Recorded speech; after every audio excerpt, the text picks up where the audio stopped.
Every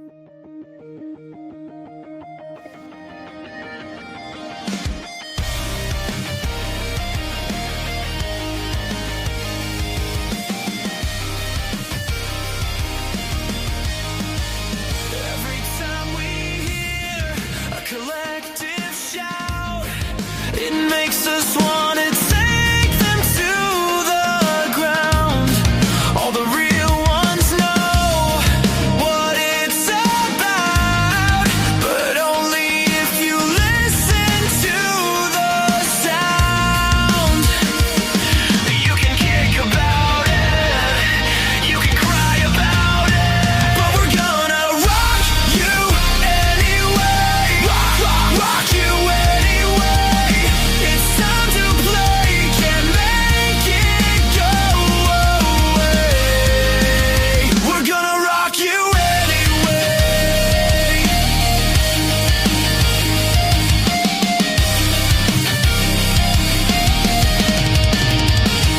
The voices scream louder into the empty void, but they're up against an unstoppable force. They beat their fist against a wall of toys, an immovable object, of course. You can fuss about it, you can whine about it, but we're gonna rock you anyway. Rock you anyway. It's time to play, can't make it go away. We're gonna rock you anyway.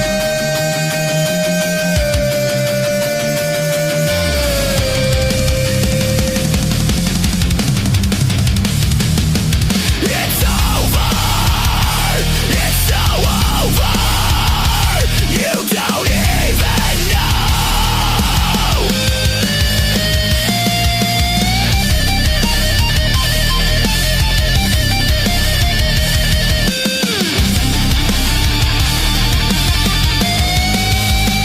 But we're gonna rock you anyway.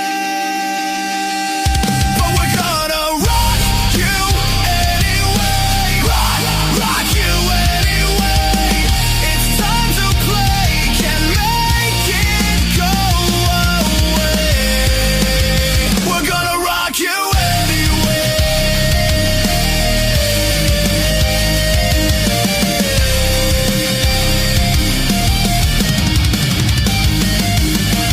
Rock. We're gonna rock you anyway.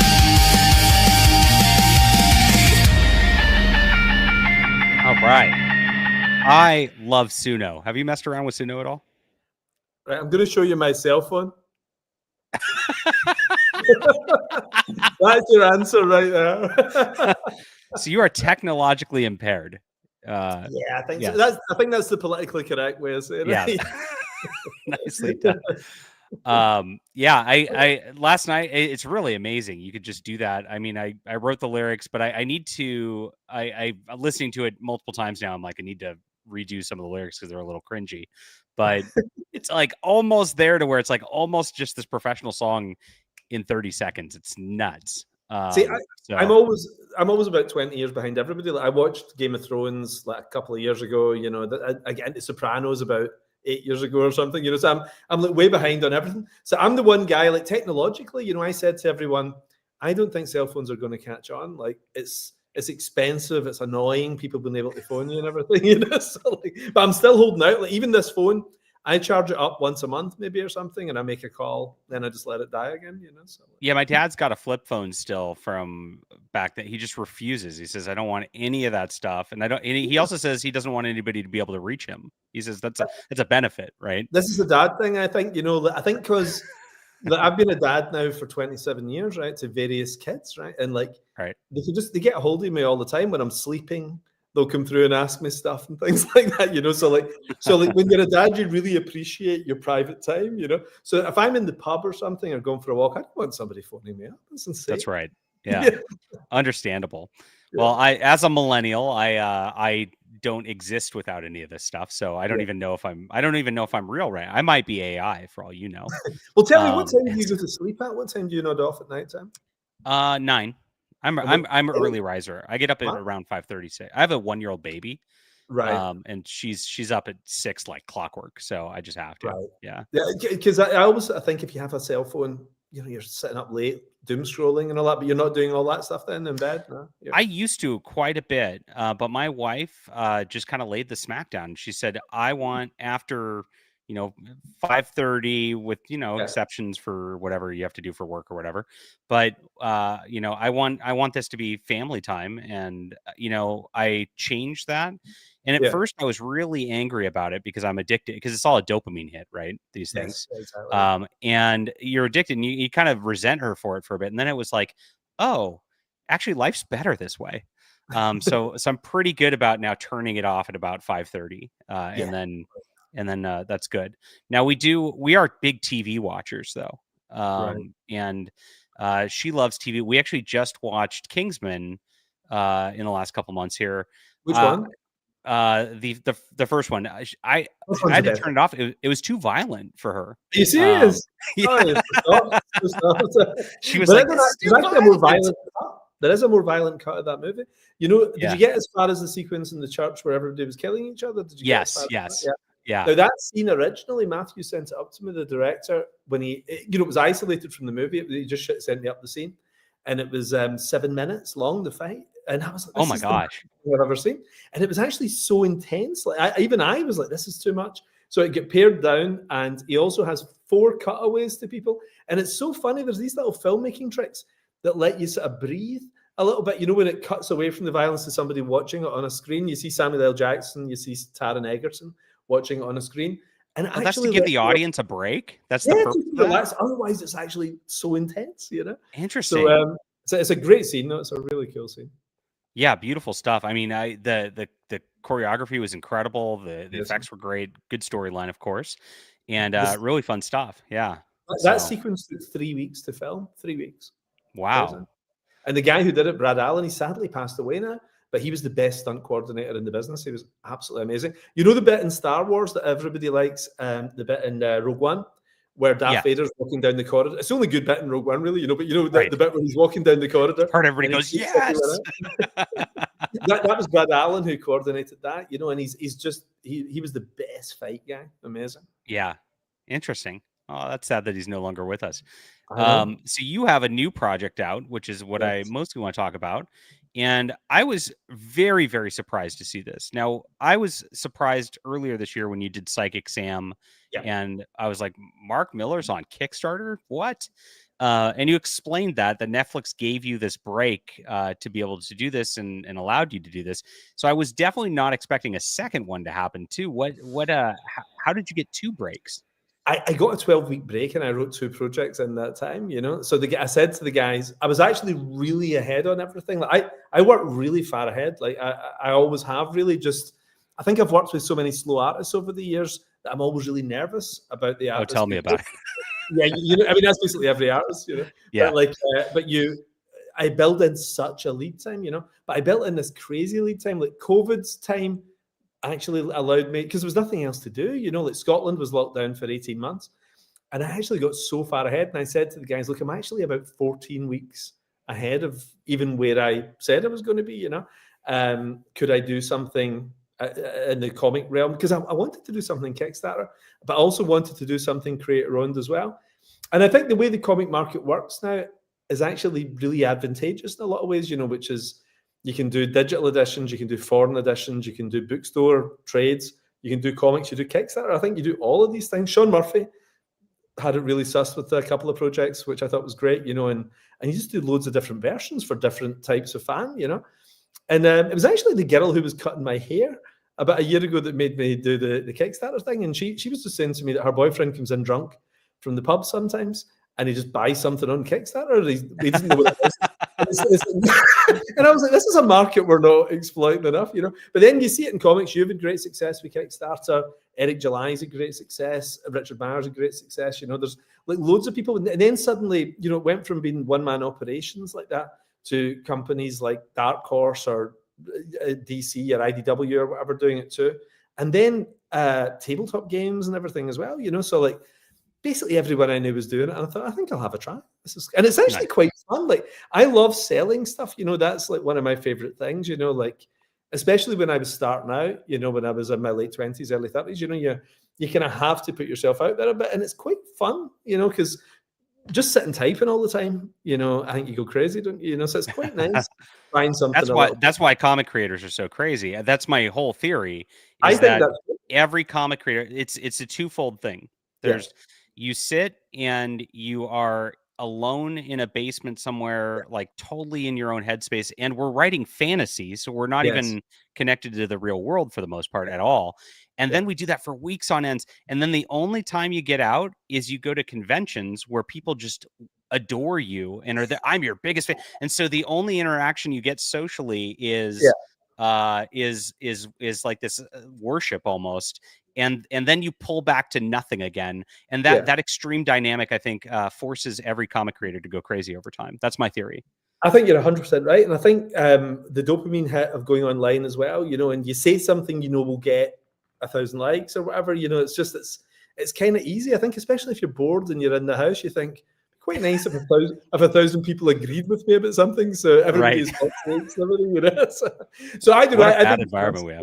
Massively destructive. So I about 9 years ago, I came to a decision that I was just going to talk about comics online, and I pretty much do. I just talk about comics and don't trash anybody if I can. I mean, occasionally there'll be something weird that you'll get involved in, but try not to. Because the nice thing about comics is everybody kind of getting on. Like, I mean, I love comic guys. When I meet comic guys, I just instantly have a rapport with them. Like I've said many times before that. I remember doing a flight with a comic pro I didn't know at all. Just by pure chance, we ended up in the same plane for 5 hours from California to New York. Never met each other, wasn't even that familiar with each other's work, but great friends by the end of the flight.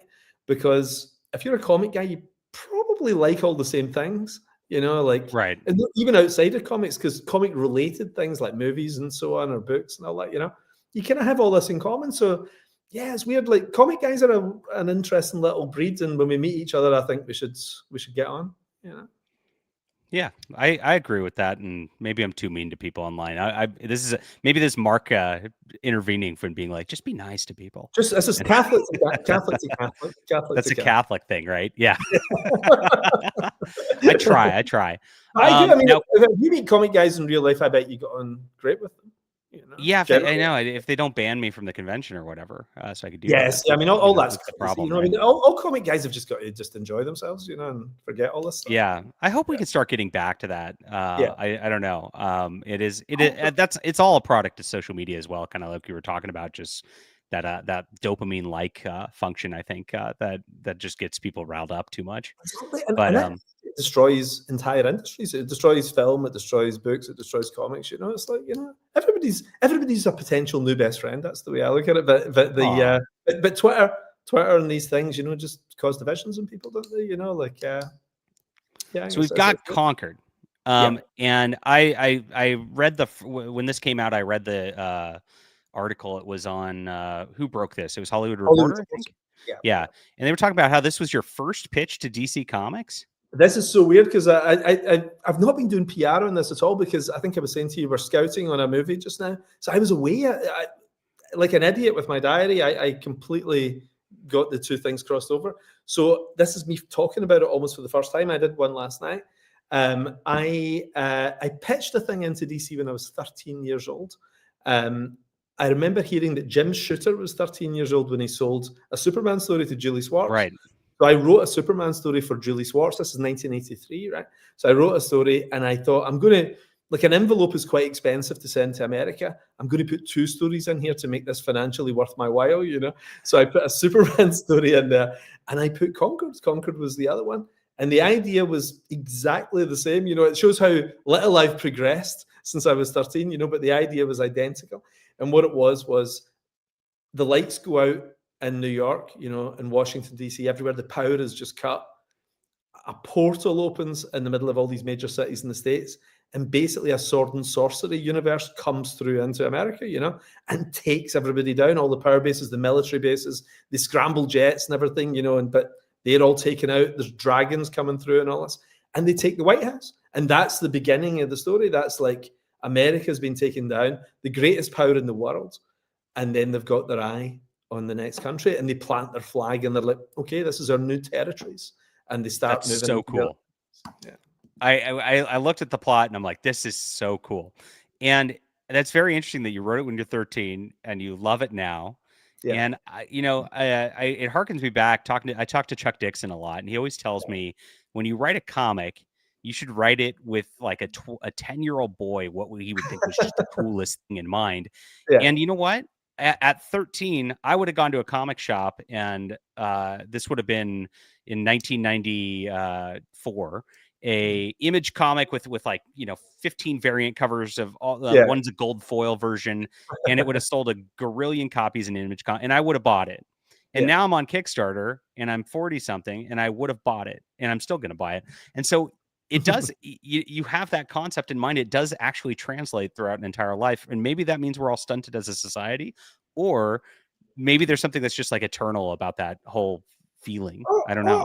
Or we're young at heart. I mean, I think right. Like, I still love the kind of things I loved when I was 13. Like, I really look forward to stuff. I always wonder this, guys who don't read comics or they don't watch movies and everything, and I've got friends like this, and I think, what do you look forward to? Like, I mean, I'm doing a countdown, say about 20 different movies or something, coming up over the next year, and even ones that you wouldn't expect, like The Smashing Machine or something, I'm kind of curious to see it and everything, and I don't know, I think that's one thing that comic guys really all have in common as well, is that we have a checklist of things we're always looking forward to. Like next weekend. A lot of non-comic guys do too. I realized this at Dragon Con. A few years back, I went to Dragon Con. There was this big American football game at the same conference. And I actually bought, and I'd never been to, I'm like, I'm going to go to a football game in the South because it's going to be crazy. Right. And I went, and it was crazy.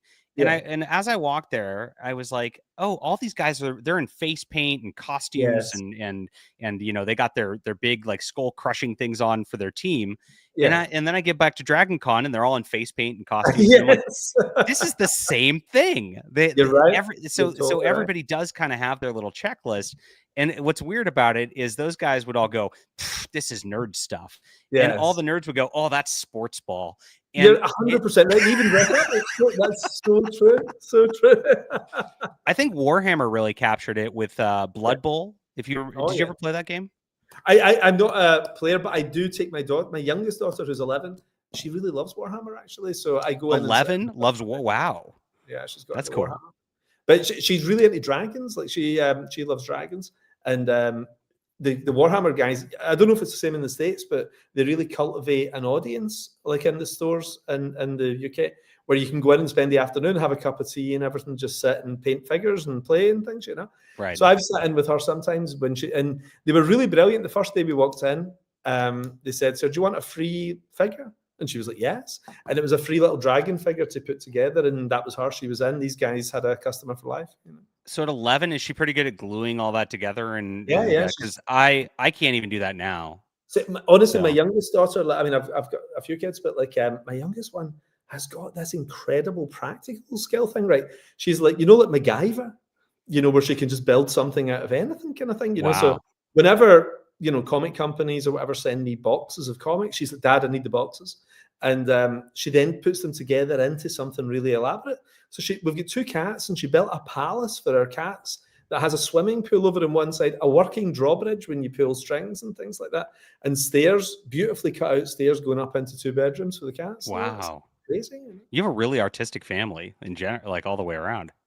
Honestly, I don't know where she gets this, but she sees the world in a sort of different way. She can actually sort of see 3D schematics and everything. She figures it out. She doesn't even have to measure it. She's got some crazy skill like this. It's amazing. I don't know what it means for the future. I have a feeling she's going to be some kind of dictator. One of my friends, that's a leap. One of my pals, we were having a party, and she had all her little friends all waitressing at the party, and she was getting paid for it. She brought them along. And it was all the mums and dads from school, and she was waitressing, and she was bossing everybody around. And one of my pals said, "I've got a feeling she's going to be prime minister one day, and it's not going to be a democracy." Awesome. Yeah, Narwhal's in the chat. Your Oh, artist nice. from Vatican City says, "Hey guys, Concord looks great. Dragons can't wait to get my psychic Sam." Me too. I'm excited for that. Well, do you know, I think the newsletter's just gone out just now, but you know that should be in your hands in the next few days. Actually, Yeah, yes, I saw the update a couple weeks ago. So exciting stuff. I will review it on the channel, guys, once that happens. I hope you like it. Um, 'Cause, I mean, see for me, I mean, Johnny Romita Jr. drew one of my first comics when I was a kid, and I remember seeing Klaus Jansson's name before I was 10. So the idea of working with these two guys who are legends, you know, I mean, for me, it's a treat. It's great. Yeah.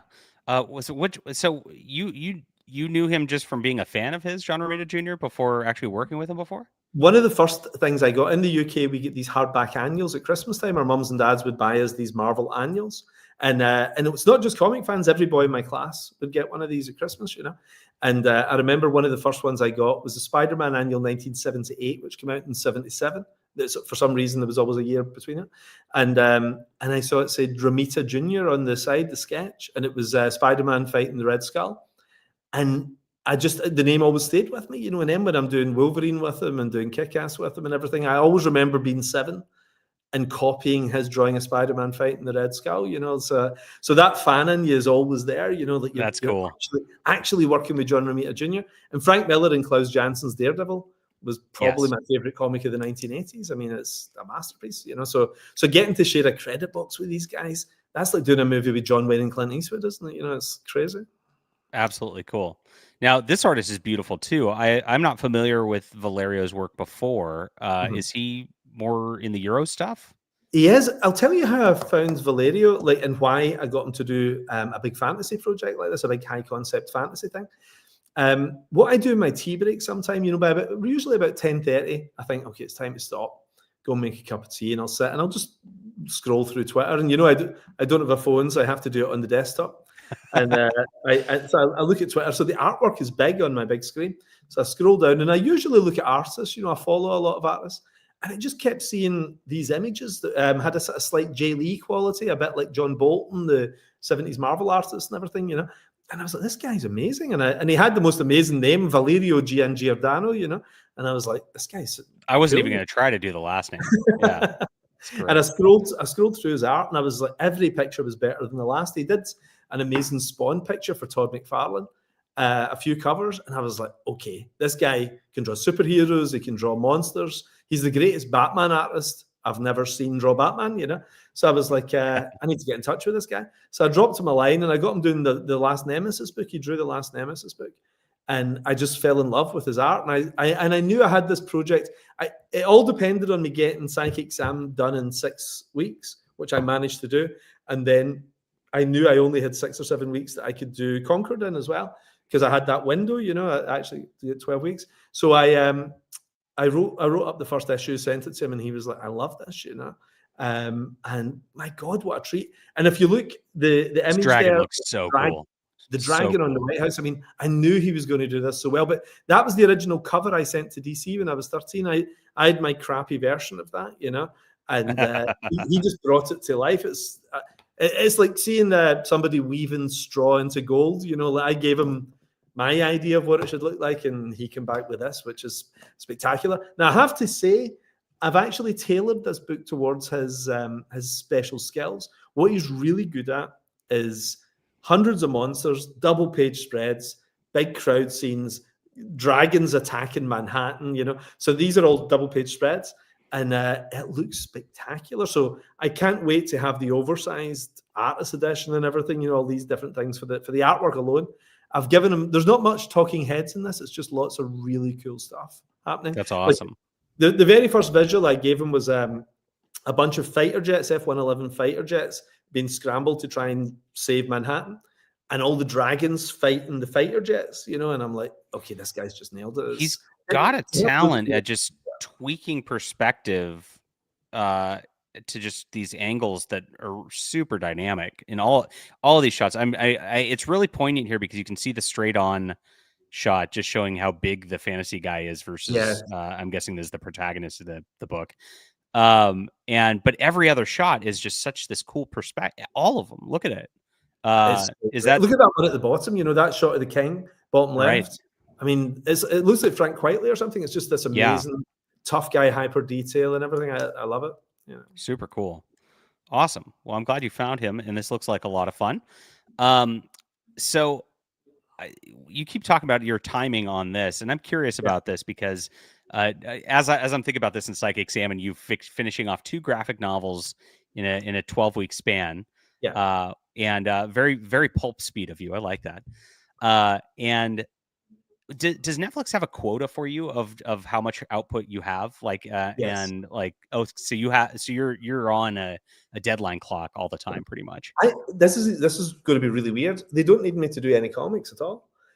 What they want me to do is, I do scriptments and treatments. So I'll come up with concepts, develop them with designers and things, and then I'll do the basic outline. So Magic, everything from Magic Order on, from 2018, once we sold the company to Netflix, and then I went in house. What I do is I create concepts and flesh them out into full seasons or full movies, and then some of them, most of them actually, I turn into comics. And Netflix said to me, "You don't need to do this. This is like extra work for you," because I don't take any money for it. I do it just for fun. And they said it'd be a lot easier if you just did the scriptments and things, and then I'll sit in the edits and all this kind of thing. I'm quite involved, but I just love doing comics, and I didn't want to just disappear from comics, when you're working somewhere else. So Magic Order and these things, they actually started as movies and TV shows that became comics. And I remember people used to always say, "Oh, Millar only does these things, these comics, to turn them into movies." And it's kind of the other way around, like I'll That's create them as a really movie, fascinating. and then I turn them into a comic. So I've hammered it all out as a movie, and then it's quite fast to write the comic, So Right. so actually, yeah, I mean, I think I won't be able to keep that speed up. We're going to shoot 2 movies back to back in the first half. Well, second quarter of next year, they'll begin shooting. And then at the end of the year, there's another one as well. So I won't be able to maintain the same pace that I have been maintaining. But these are done. Concord and Psychic Sam are done. I'll probably do a little bit less comics next year. I was thinking Conquered, like immediately. This is a movie I'd actually want to see on Netflix. It like my first thought. It's very different, but I loved and I forgot about this movie till I saw your Kickstarter. Do you remember Bright with Will Smith? Oh, I've never watched it. I know the movie. It was Max Landis wrote it, and it was God, the guy who did A Working Man, Chuck Dixon's thing. What's that guy's name again? David Ayers. Yeah, David Ayers directed it. Yeah. Is it really? That was fun. Yeah. I mean, I wouldn't say it's perfect, but I mean, what is, right? But I liked it, and I liked it enough that I really wanted a sequel, and then it just kind of just disappeared. But it's a fantasy in the real world situation. Very different. But yeah, I like that a lot. The fantasy in the real world, and that portal to the real world sounds really cool. Like I would love a movie of this. The funny thing is, this and Psychic Sam we own, as opposed to starting on Netflix. This is starting as a comic that will become a movie. Only those 2, though. Everything else you've seen from me for 7 years, 8 years is Netflix owns that become comics. But this is the other way around. So we'll probably do it. But it's funny, like I think this is going to be expensive, though. It's fantasy world. I mean, you couldn't do this for under $200 million. It's like, this is a real. I mean, I've shown it to some pals, and they're like, "Oh my god, this will cost a fortune." And the only way that's why I want to see it, because it'd be amazing if you do that, right? Oh yeah, exactly. Yeah, I think that I'm sure it'll happen at some point, but it's actually, I think so far I haven't really bothered pursuing this because we're doing other stuff. But so far it's the only thing we're not doing as a film yet. But we will at some point, I'm sure. Great. So let's watch the trailer, and so people can kind of get a vibe for this. Fiona has put this in the chat for you guys, so you can check it out. I definitely am backing this, as I did Psychic Sam. I just love this stuff. The lights went out. Look at it. The power went down. And then they made their move. A hole in space as big as the world opened up. And nobody could save us from what came through. Hey folks, Mark Millar here to talk to you about Conquered, our brand new series on Kickstarter. The basic idea: Independence Day meets Game of Thrones. The idea of a portal opening up in the middle of New York City, and dragons, barbarians, all these hordes coming in like from a fantasy novel and wiping out America, just taking the country down, and they've got their eyes on the rest of the world. I'd say it's probably the best drawn book I've ever been involved with. Hi, I'm Valerio Giangiordano, and I want to tell you about the biggest project of my career. I've previously worked with Millar on Nemesis Rogue. His accent is harder to understand than yours, and I never thought that would be possible. Okay. Can you imagine us talking to each Got other? it. It's impossible. I know. And with Todd McFarlane on Spawn series, but this is my first huge creator-owned title, and I've been secretly working on this since the beginning of the year. Conquered is an enormous challenge as an artist. The entire world at war with a fantasy world. It's very difficult because I'm creating everything from the ground up. But it's so much fun to draw, and we have got the biggest visual here like you've never seen in a comic book before. A really weird thing about Concord is it's actually the very first proposal I ever sent into a comic book company. The artwork is a little bit better than my originals, Lee felt pen. Just a little. Yeah. When I was 13 years old, I sent it to Julie's. Pretty good for 13, though. In New York. I got a nice letter back, a rejection letter, but here we are, 40 years later, and it's finally happening. Concord is an insane project, and I can't wait to have it on my shelves. We are doing this over 4 volumes, and the first is available now on Kickstarter. Okay, hold on. So you didn't write a graphic novel with John Romita Jr. and Valerio here. You wrote 4 graphic novels? I wrote three Psychic Sams and 4 Concords. So it's the equivalent of 7 graphic novels in 12 weeks. Yeah, but they're only double size, so they're not like 100. Oh, so they're like 48 pages. Okay. Yeah. Well, I think that's 52, 53. Still a hell of a pace, though. I mean, it's faster than I usually work. Huge pace, but yes, that's well, I'm thinking 100, 120 pages, and I'm like, that's no chance. That's superhuman. And I that makes more sense. I took a little holiday as well. I was knackered, I mean, I really hammered through it, but I was really enjoying it actually. And sometimes, it's funny. People always get it around the wrong way. People always assume when something's rubbish that you did it fast, and usually that's the thing that takes you ages, isn't it? Whereas the thing that's really good, you do fast because you're loving it and you're burning through it. Yeah, if it's a slog, it's more difficult to write. Bad sign. And therefore it takes you longer, and then you find your distractions to keep it going for longer. And Absolutely. then when it's in that zone, it's just oh gosh, I woke up and it's done. That's definitely how it works for sure. 100%. And it's always frustrating if you see a review and they're like, Millar rushed this one, I think. And I'm like, no, that one took me 4 times as long. So okay, so you did this. Yeah, that's my little one. How old is your kid? She's 1 and 3 months. So yeah. Yeah, how's that? You said hi. I don't think she can. She's. I actually don't have my own office that's closed off. It's like a landing. And so you can hear everything in the background with the dogs and her. And my dog's still here, by the way. He's chilling with me. So I don't have a shock collar though, guys, for anybody who's for anyone who didn't know, we were chatting just before this, and you've got this Bernedoodle, it's called. My wife has picked a dog for us to get at Christmas time. We're shooting this on iPhone, so we can nice. There he is. Well, that's not too big. Like the one that we're getting, this Bernese Mountain Dog, it looks like it looks like Lou Ferrigno in a dog suit. It's gigantic. They're Bernese Mountain Dogs by themselves are huge dogs. Yeah. But what I'm dreading though is somebody said to me that by the time they hit about 8, their back legs go, and you have to carry them everywhere. And these things weigh about 150 pounds. So I'm dreading that. Yeah. Good stuff. So. Okay, so you've got 4 of these that'll be coming out, and so interesting. You told me you've got an assistant running the Kickstarters and everything like that, which is cool. I'm jealous because that's a lot of work to put together. By the way, it's a lot of work. I've never even bought something on Amazon. So like I don't do anything really online apart from social media.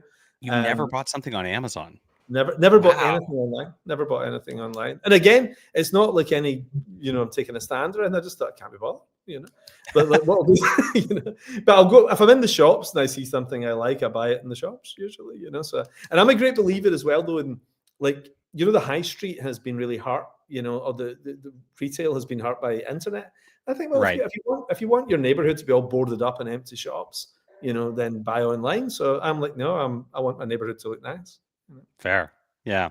I do. I love, I mean, some of my favorite things doing growing up and even now is just walking through the comic book shop and the game shop and the bookstore and then getting a coffee and just doing that. Yeah. And we have lost a little bit about of that quite a bit. And I feel sorry for my other kids who are teenagers, because Yeah. I'm kind of like, what do you guys do? You know? Although from what I hear, the kids are about 14, 15 and everything, they're really getting into malls. Everybody said they love the idea of hanging out in a mall and everything, So Really? you do forget that everything's a cycle. Yeah. What was cool is uncool and vice versa, So the idea of a magazine again, like one of my friends runs a massive magazine company, and he said after years of decline, magazine sales are starting to go up again, which is really interesting. And he said that a lot of 14, 15, 16-year-olds are thinking, my God, my parents and my big brothers and sisters spend so much time online. I'd like to read something that's made of paper and it's kind of collectible and everything, So that's kind of interesting. I don't know if there's going to be a little wave of these guys coming through. Have you read the reboot of Heavy Metal? Speaking of magazines. No, I remember they were doing a Kickstarter last year. Did it eventually come out? How has it been? Yeah, they had one issue. I think the second issue's out. I haven't seen it in the comic shop, but how did it look? It was pretty good. I was actually impressed with what they did. And so who was in it? Who were the talents? Oh gosh, I didn't know any of the names. So Right. you probably will more than I do, but they wasn't really a lot from American comics. It was much more, but Heavy Metal's always been that way. They've been very focused on the Euro comics as much, right? Yeah, absolutely. And I didn't appreciate that as a kid. When you're a kid, you assume everyone's American. So Right. when I used to see a Heavy Metal, I thought, well, there's some people with some very elaborate names in New York these days, and you realize, oh no, this guy's an Italian artist, and all the guys I love now, weirdly enough, are all European artists. Like all the guys I've worked with for the last 5 or 6 years have pretty much all been European guys. There's some amazing talent being discovered like that. What would you say your favorite Euro comics are? Oh, favorite Euro comics. If you look at my shelves, the Mobius stuff is obviously, the gold standard, I tend to just buy a lot of that stuff for the art, though. I don't really read it, I buy it quite often untranslated because I really like the look of like French lettering and everything, Oh, it's so cool. Yeah. So sometimes I just look at it to enjoy it, and quite often the stories are so opaque, you can't quite get into it as well. The Mobius, But yeah, the Incal, all that kind of stuff is all brilliant. But some of my favorite things are like I've got a 3-volume thing called Inside Mobius, which is like telephone. I have that from Dark Horse. Put those out. Yeah. There's 3 of them, and I just open that up sometimes for inspiration. I think being a comic book guy, I'm really influenced a lot by comic book art. That gets me thinking about things. So I just sit and sometimes don't even try and take in the story and just look at the art, believe it or not. There's guys who I love, obviously, who are comic book writers, but for me, it was always about the art. I wanted to be an artist more than I wanted to be a writer as a kid. Interesting. I never had any art talent at all. Yeah. So I just looked at it and I'm like, that's pretty. And I don't know why. But I know it's pretty, right? You can tell good from bad, though, can't you? You can probably tell comic art from bad. I think I don't know. I'm getting older with it, I'm getting a lot more relaxed about good from bad, because there's an objective level where it's like, okay, this person's not professional, but I'm also seeing a lot more like, oh, that's a stylistic choice. And I think when I was a teenager, I was definitely not open to stylistic choices, and if artists moved away from that Marvel DC house style back then, I was like, what's going on? And it'd be a problem for me. But now I'm kind of like Narwhal's a great example of that. He's very stylized, and I loved what he did in Vatican City. I was just like, that's phenomenal stuff. Have you read the whole thing? Have you seen all 3 issues? Yeah, of course. That last issue in particular is spectacular, isn't it? double-page spreads and so on. Really good. I was sad it was 3 issues. I wanted that to be a 6-issue series. Again, it was just time for me because, there's a certain amount of things I have to do, and I only had time to write a 3-issue comic for that one, But I really loved working with him, and, I definitely want to work with that guy again. He's a really great guy as well. I really like him as a person too. But his art, like, I don't know. I've been doing this job so long, right? That, whenever art comes in, you sometimes take art for granted. Sometimes you're like, okay, here's page 17 of the 4th issue of this thing we're doing, but then there's guys like Per, Narwhal, who just does something that you cannot fathom. You know, his choices are unlike any other artist. He's like a super Yes. brain, you know. And he's fast as well, but there's something delicious about his art. I love his use of black and everything, you know.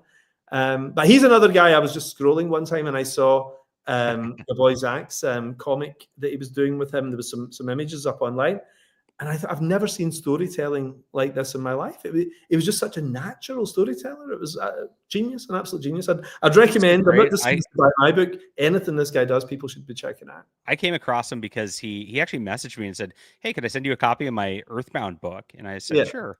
And Narwhal, I forgot to review it back in the day. Sometimes I'm busy. Beautiful book. Earthbound's phenomenal. Look it up by just look up Narwhal Earthbound, and you guys can find that. By the way, that's an excellent one. I do this sometimes. I mean, in my tea break, like I say, once I've got an artist who I like that, I sometimes just Google image search them for the pure fun of it. You know, I mean, I guess other people check out pornography. Maybe I check out comic book art online, and my you know, so that's healthier as a Catholic. I like that. So I love scrolling through it, and I get total pleasure. You know, I'll maybe find a Travis Charest image that I've never seen before, or something, some sketch he's done at a convention or something like that. You know? So I'm a big fan of doing 10 minutes in the morning, just checking out people's comic book art. I stalked Terry Moore's Instagram. I love so he did, of course, one of the early books I saw, How to Draw Women. Oh, yeah. And he just draws he draws them in this, like, it's weird. It's cartoony yet realistic at the same time. I can't even explain it, but it's just, he's perfect at it. And everything he draws is just so beautiful. And I wish he'd get more recognition, but you know, I wish that about too many artists. Like, I wish this person would get more recognition. Right.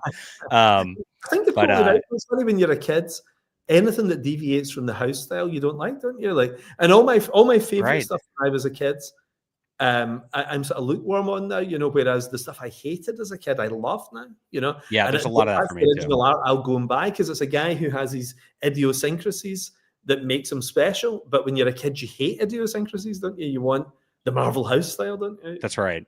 Yeah, it's an interesting dynamic for sure.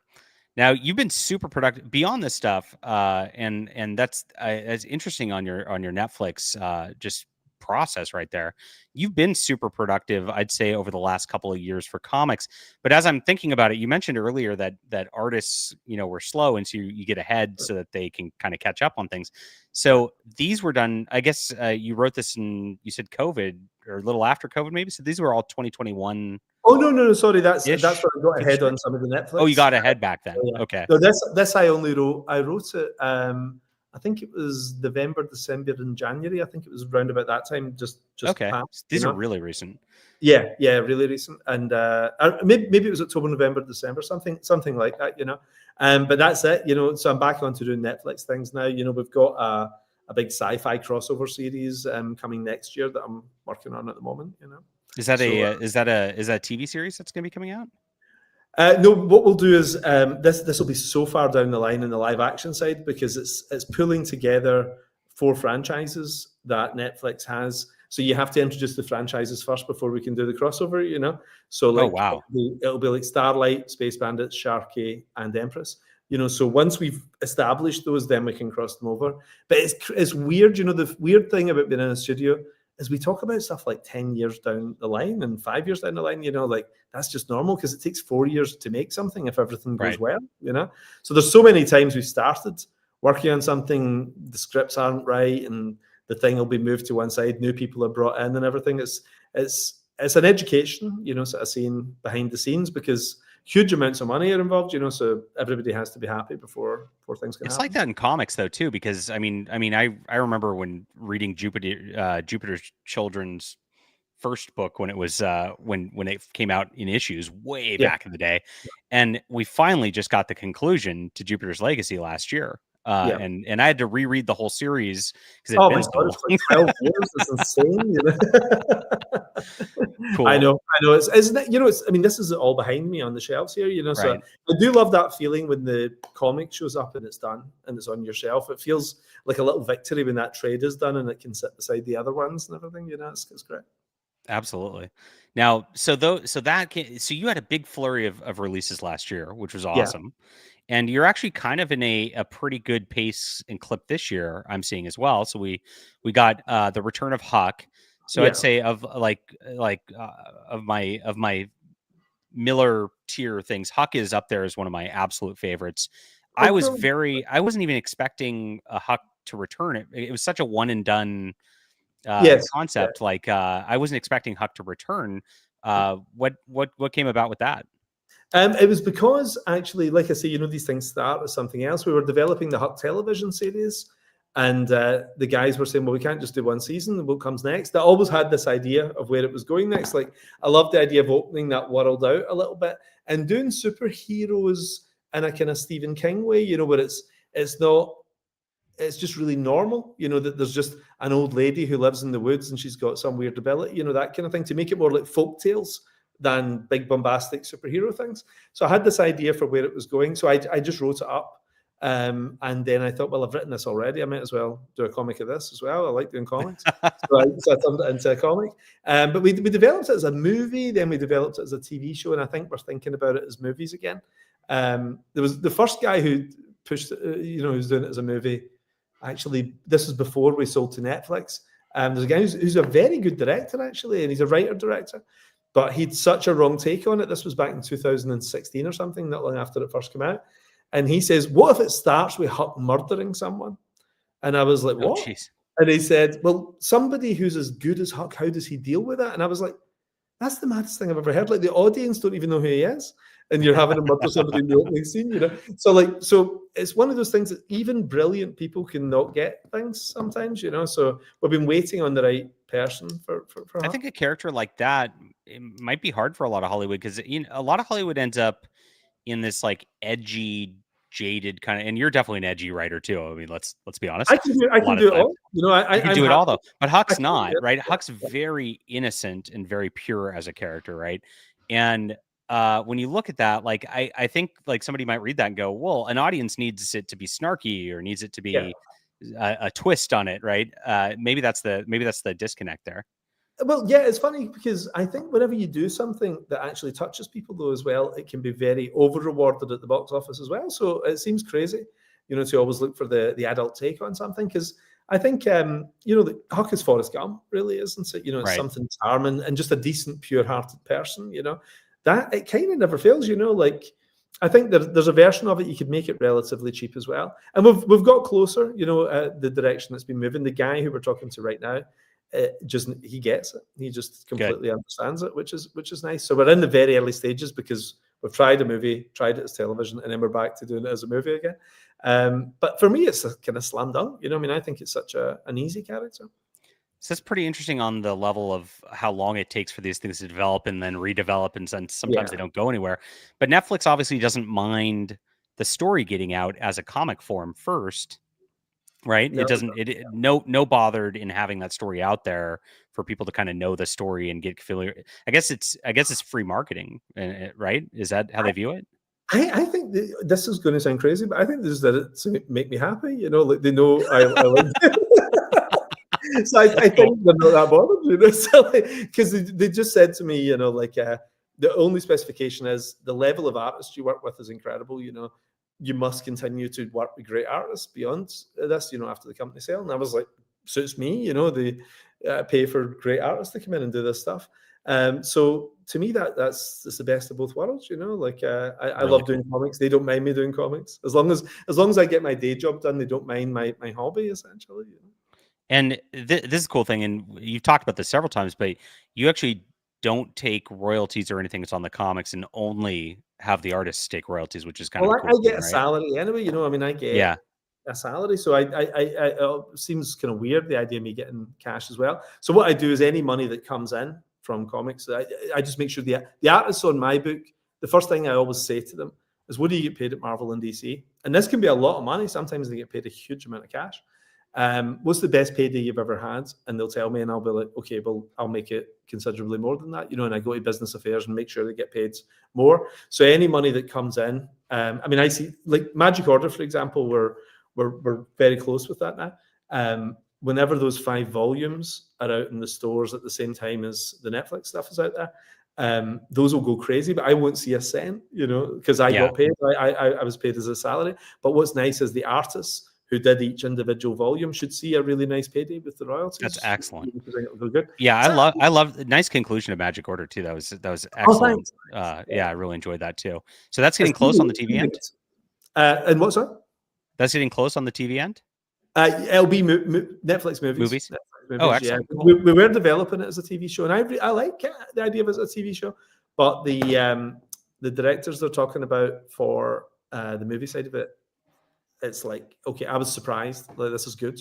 I'm really delighted. So we'll see how that goes. That's I feel quite good about that one. Yeah. Excellent. Cool. All right, chat. If you guys, we're reaching about 50 minutes, and we go for about an hour. So if you have any questions for Mr. Millar here, let me know. This is his Conquered, which is out right now. We got a couple backers over the course of the stream right here, and you can pitch it. You pitched it at the beginning of the show for people who might have been missed it and tuned in. What's this about? The very simple idea is Independence Day meets Game of Thrones is this simple thing where a portal opens up in the middle of Manhattan and a fantasy world comes through, dragons, orcs, barbarians, wipes everybody out, takes America by storm. The king of that world plants his flag in the US and he's like, this is my new territory. You guys are done, and we're going to take on the rest of the world now. And that's the beginning. That's where the story starts. And so if you want to see dragons versus US fighter jets and all that kind of cool stuff, this is the one for you. But excellent. Independence Day is a pretty good comparison because it's got that same sort of feel-good thing as well. There's heroes, there's really good bad guys. Like what I hate is the the bad guys now are sort of sympathetic and everything, and the heroes are super flawed. I like the idea of like a proper straight up a hero you totally root for. He's just out to get his country back. He's ran for president. He's been denied the presidency by these guys, and he's an ex-military special forces guy who everybody loves and all that. He's a war hero and everything. And he's like, I'm going to take America back, and like, the worst bad guy you can imagine is the king of the bad guys, and all of his family are horrific, So the idea of good guys up against bad guys, it's so old, it's refreshing. I love it. And I what was I just getting into that? Like I was seeing something. Oh, I was. Are you a Star Trek fan? I'm a fan of the original series. Never seen any beyond that. I've never seen an episode of. I was getting into. They did a Khan audio series, which takes place before Wrath of Khan, like how he got there, like to that point. And Wrath of Khan's excellent. I mean, he's just a nasty dude, right? And you're rooting for Captain Kirk, and you're rooting against this guy. Yes. Well, the entire concept of the series, as I'm listening to it, is like humanizing Khan and saying, well, the circumstances changed him to make him. And I'm just like, I can't even listen to it. It's just like, it's really tough. And the production's beautiful. Like the people who write it are very nice people. It's just like, I just like, there's something about, I don't want the mystery of that evil villain, being a guy who should be my buddy, right? It's kind of like a problem, right? At least for me. I mean, I think one of the reasons for the last decade action movies have had a little bit of a funny time is because an action movie is allowing the audience to feel good about a murder at the end of a film, right? And so think about it, for example, like John McClane kills off Hans Gruber at the end of the film, and you feel great, right? And that's weird because it's essentially the murder of a man, right? But you feel good because he's so horrible. You've spent 2 hours seeing nothing good about this man at all. So when a man who you really worry about and like and everything at the end of the movie kills him, you feel good, which is a strange feeling when you see somebody get murdered. I think the minute you make your hero super unlikable and you make the villain have all these little quirks where you relate to him, then when he kills him at the end, you feel like, hang on, I kind of like that guy, So, so there's certain movies that works, like when you layer your villain in a Tarantino type movie or something, but it's a different emotion from an action movie. And I was inspired when I was doing Conquered, which is very much a good versus evil thing, When I was doing Conquered, I was watching Gladiator on a plane. I was coming back from Los Angeles, and I was watching Gladiator on the plane. And I hadn't watched that movie since the year 2000, since it came out. And it's an awesome movie, right? I mean, that film is fantastic. The first Gladiator movie, is great. It's one of those like stand the test of time movies. Yeah. It was even better than I remember. And the thing that I loved is that Maximus because he's a big inspiration for the main character in this, the war hero guy who's been denied being president. And you know, a man who's a good man who's been shattered down into nothing, and he's just like a slave kind of thing, you know. And then he works his way back up and takes on the man who wronged him, type of thing, you know. So that's the structure of this, the same as Gladiator. And you feel fantastic at the end of Gladiator whenever he takes out the bad guy. You know, when he has a victory, it feels great. And Joaquin Phoenix is so irredeemably horrible, and you think he can't get worse, and then he does. You know, which I love. So that's been my big inspiration for this. Gladiator was a huge thing for me. Cool. All right, Student of God had a question. I would love to hear Mark talk about what was going through his mind when he wrote Razors, the Judge Dredd universe comic, where people fight over a dead Elvis body to worship. Now, do you remember? So I have a problem. If I wrote something 10 years ago, I'll be like, what did I even write that? You've got such a library. Do you remember this stuff pretty well? Well, funnily enough, I haven't thought about that since I wrote it when I was about 19, 20, and I haven't thought about it since then. And if you'd asked me what that book was about, Red Razors, it's about the Russian Judge Dredd characters, I wouldn't have remembered it at all. But I think the whole idea of it, was a bunch of guys, thieves, who break into Graceland and steal Elvis's corpse. And it's the judges after them trying to get Elvis's corpse back, you know? So it's completely mental, you know, but I have no idea where the idea came from. I haven't a clue. You know, so I can't answer that. Did you visit Graceland? Cool, you know? Excellent. Excellent. Are there any newer artists you've been dying to work with? Asks Alex Sanchez. RB Silva and I were talking a couple of years back, actually. I think he was exclusive with Marvel at the time. You know, I think I've had, there's one guy I'm working with next year who I've booked in at Netflix, who is fantastic. He's really good. He's a big European artist who's a bit of a legend, who I've never worked with before. And getting him was a real coup. So we'll probably announce that about Christmas time, I think, you know. That's exciting. But he's great, you know, really great. I've got the first 2 issues in, and it's beautiful. I send it. You know, I've got this little group of artists. There's a bunch of guys like Sean Phillips, Duncan Figueredo, Sean Murphy, and everybody, Greg Capullo. There's a bunch of artists who are my friends, who I have a little group chain thing going with on email, you know. So because I don't have WhatsApp or anything, I have these little group chain emails like people did in the 90s, you know. And whenever I get cool art and I send it to these guys, you know, so maybe once a week or something, there's a batch of pages, and I say, like, guys, look what I got, and I send it out, you know. So when I was working with Frank Quitely or Travis Charest or whatever, I would share the pages as they come in. And because comic book artists are, like me, essentially fanboys, you know, everybody loves it, you know. It's so exciting to see what they're doing. And this guy is one of those guys, when people saw who it was and they saw the art, they were like, holy cow, you know, this is cool. Excellent. All right, guys. Well, thank you for your time and being here. Everybody, please check out Conquered. This is awesome. Can't wait to read Psychic Sam as well. These are fantastic things. And you're I don't know. Yeah, I think you're hitting a stride. Do you feel like you know, at this point you're hitting a stride, like, of just creativity, like, that you've never hit before? Like, because I see that from your output. Yeah. And I always hear that, like, your best years are between, like, you know, 50 and 70, like, once you're, you know, in terms of being able to create your greatest works. You know, you might be there. Well, it's funny, like, I think my favorite books, I'm always aware that the early 30s seems to be good for some of my favorite comics, like Frank Miller or Alan Moore and these guys. You know, they tended to be early 30s, but the audience has gotten older and the people who work in it have gotten older, you know, so we're all Right. hitting 50 now and everything, which is crazy. But that just creates different types of books, I think, as well, doesn't it? You know, and one thing you learn as you get older, I think, is you become more of a craftsman. Like, I can look at a story now. This is something I do a lot at work on the Hollywood side of things, you know. I can look at a story and see what's wrong and what it needs to be fixed, you know? Right. So a bit like, you know, if you're a mechanic, I know a guy we call the car whisperer, right?